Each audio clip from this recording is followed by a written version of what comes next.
something I've got points me over here. Ooh, there's a dead scientist.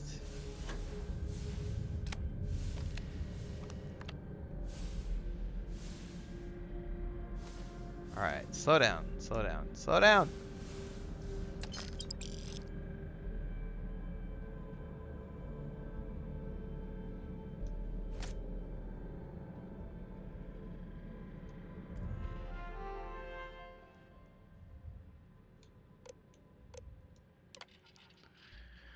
Okay, running to the core of the drive contains a specimen that is irreplaceable and all data under the strictest clearance.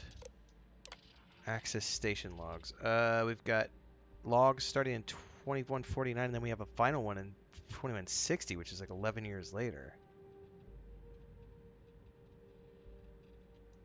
I never actually got to visit your labs back when we were working on the grav drive projects. Seems like ancient history now. Only thing we're doing these days is launching weather satellites. Guess this is as good a retirement as any. Now, Project Demeter, you want our help manufacturing scanners to better track these new meteorological patterns we're seeing. Our guess is that the poles might be naturally shifting, causing some gravitational fluctuations that are throwing off our old models. Why do you need the scanning tolerances to be so small? What are you trying to find? I just want to be sure. It's not like we're doing much these days anyway. The glory days are over. Why not give ourselves a challenge before they write us off in the history books? So that was February, and then we go to August of that year, August 21st. It says, to Judith Victor Land, as requested, the astrophysics research team has done a full analysis of the data you provided us. The measurements of the Earth's magnetosphere show clear signs of fluctuation, often in correlation to periods of frequent and large gravity wave spikes emanating from the moon. These gravity waves seem to be affecting the magnetic shield provided by the Earth's inner core and may be affecting the core itself. As the magnetosphere falters, its ability to protect us from the sun's solar wind falters. Beyond the devastating effects of solar radiation, this will lead to something more dire, the sputtering or stripping away of our atmosphere. So this is talking about the destruction of Earth, why it became uninhabitable. This is happening before to Mars. Oh, some of this data is normal. There have been historical fluctuations and polarity changes of the Earth's core, but this is orders of magnitude greater. So August 22nd, which is the next day. I know what I'm seeing, Victor. The data coming back from the satellites is very clear. It's the grav drives. All those jumps from the moon. At this rate, Earth's atmosphere is going to start. So the grav drives were the ones that caused it. Can the drives be fixed? I'm working on some designs that should discreetly solve the problem, under the guise of an emergency update to the fueling pumps. We're talking about the end of Earth, and you're trying to be subtle about it. Judith, the last thing we need is people losing faith in grav drive technology. That might be our only option. To what? Are you seriously saying we should abandon Earth? The timeline is under 50 years. A blink of an eye for a planet, but more than enough time for a human exodus. And what do we tell people? We say it's an act of God, one that science has found a solution for. Time for humanity to take its place in the stars. You knew, didn't you? You lied to me. All this time, I dedicated my life to this discovery, Victor. And you knew we were going to kill off our planet? You haven't seen the future I've seen. There's an infinite expanse of promise out there.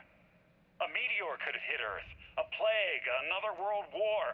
Colonizing other galaxies secures humanity's future for all coming generations, across all time.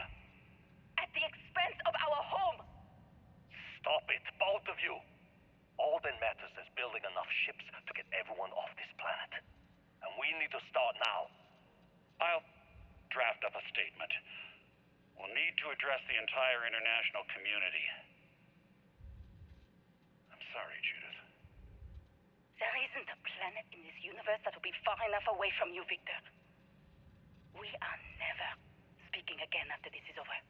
I'm gonna have to cut this out as like its own snip because this is really cool backstory on like what happened to Earth. All right, there's one more that's like 11 years later on September 28th, 2160. My name is Dr. Victor Isa, and if you're listening to this, then you probably already know the truth. I was young when I first headed the retrieval team of an odd gravitational anomaly on Mars, but I kept what really happened that day hidden from everyone except one other person.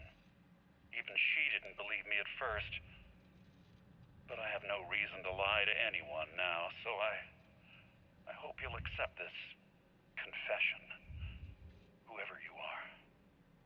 When I touched the anomaly, I experienced 12 days of lost time. I met myself. He told me everything that has since come true. So a Starborn version The of grav himself. drive equations, the tests on the moon, Earth's atmosphere sputtering away because of what we had done. But he also told me about a city thriving on a planet orbiting a distant star. Human culture, art, music, lifestyles evolving and shining brightly across all of space. I wonder if he's mentioning like New Atlantis. What price would I be willing to pay for that future? Maybe you don't believe me. Maybe Judith was right and I'm just a coward who wants to believe his mistakes were justified. But everyone has forgotten about the real origins of the grav drive, this artifact from Mars. I hope you make better use of it than I did. So is this going to be one of the same artifacts that I've been collecting, I'm assuming?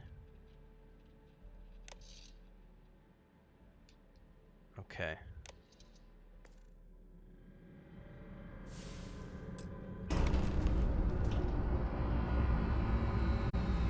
I did something.